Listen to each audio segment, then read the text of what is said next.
자, 다음 소식입니다. 캘리포니아주 공립학교의 등록 학생 수가 계속 감소하고 있다는 소식. 오늘 아침에 헤드라인으로 이미 전해드렸는데요. 네, 캘리포니아주 공립학교의 K-12 학생이 지난해에도 또 감소했습니다. 무려 11만 명 이상이 줄어들었는데요. 이 캘리포니아 주정부 자료에 따르면 작년 가을 학기 캘리포니아주 등록 학생 수는 589만 2,240명, 1.8%가 감소했고요. 이로써 5년째 연속으로 감소세 이어갔습니다. 캘리포니아주 공립학교 K-12 등록 학생 수가 600만 명 밑으로 떨어진 건 2000년 이후에 처음 있는 일이라고 합니다. 특히 도심 지역 지역구에서 3분의 1가량 감소가 나타났습니다. 그러면 왜 이렇게 등록 학생 수가 계속 줄어드는 거예요? 사실 2014, 2015 학년도부터 감소세가 아하, 시작됐는데 네. 지난 2년 동안을 보면 아무래도 팬데믹 영향이 가장 컸다는 평가입니다. 팬데믹 기간 혼란스러운 상황이 이어지면서 등록 학생 수가 줄었다는 건데 2020-21학년도의 경우엔 16만 명이 감소했습니다.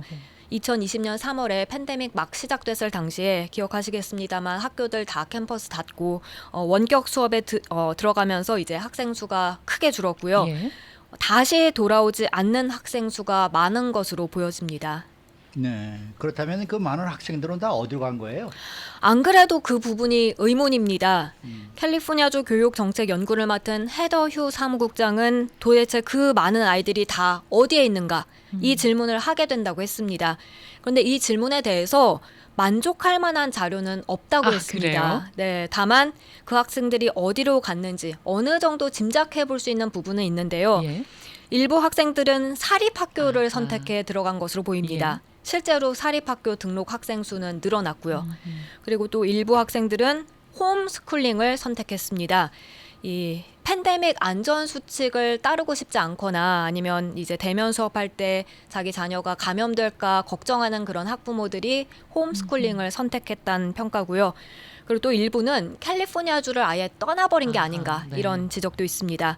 그렇지만 그 외 이도저도 아닌 학생들 가운데 학교를 다니지 않고 있는 그런 학생들이 있는 것으로 보고 그 아이들에 대해선 당국이 크게 걱정하고 있습니다. 원래 부모들은 법적인 의무가 있어요. 자녀들을 학교에 보내야만 되는 법적으로 그 구속될 수 있습니다. 그렇죠. 네. 네, 네. 그런데도 학교를 안 보내면 안 되는데요. 근데 이제 자택에서 직접 부모님들이 예. 이제 이 공부를 가르치겠다라는 또 그런 이제 부모들도 아하. 많이 계시잖아요. 아, 그것도 네. 허용이 되더라고요. 아, 부모가 가르치는 부모가 것도 직접 허용이 되는군요. 어허. 가르치겠다라고 하게 되면은 네. 학교를 안 가도 되더라고요. 아, 네. 그렇군요. 자, 이런 가운데 학생 수 변화는 계속해서 있을 것이다. 앞으로 계속 줄어들 것이다라는 전망이 또 있습니다. 네, 캘리포니아주 공립학교 등록 학생 수가 반전해서 늘어날 가능성 사실 크지 않아 보입니다. 왜냐하면 캘리포니아주 전체 인구 수가 줄어들고 아, 있기 그래요? 때문입니다. 특별히 출생률 크게 낮아지고 있고요. 그리고 또 타주로 이주하는 그런 캘리포니아 주민들도 늘어나고 있죠. 그래서 캘리포니아주 공공정책연구소의 줄리엔 라폰츠 리서치 펠로우는 이런 점들 지적하면서 학생들 감소세 앞으로도 지속될 것으로 내다봤습니다. 이런 가운데 세계에서 양육비 부담이 어느 나라가 가장 큰지 알아봤다라는 그런 자료가 또 나왔네요. 네, 미 투자은행인 제퍼리스 금융그룹이 유아 인구연구소 자료를 인용해서 분석해봤습니다.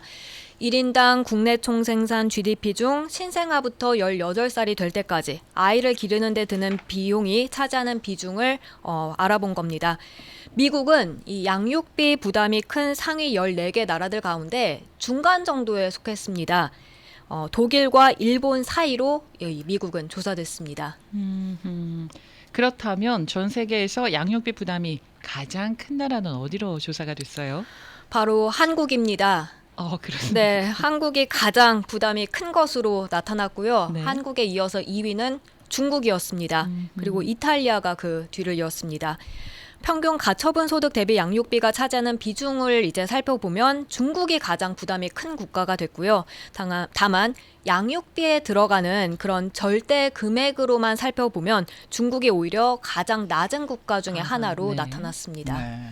한국, 중국처럼 극동에 위치한 국가의 양육비 부담이 큰 이유는 뭘까요?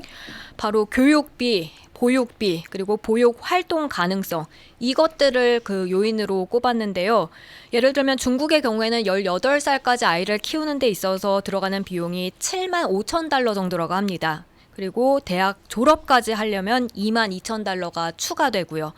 그렇게 대학 비용의 경우 이제 학비가 비싸기로 유명한 미국에 비해서 중국은 적습니다만 이제 미국 같은 서방 나라들은 그런 학자금 대출을 통해서 부담이 학생들에게 좀 가는 반면에 이제 중국은 뭐 좀 한국과 비슷하게 부모가 떠안는다는 그런 분석이 나왔습니다.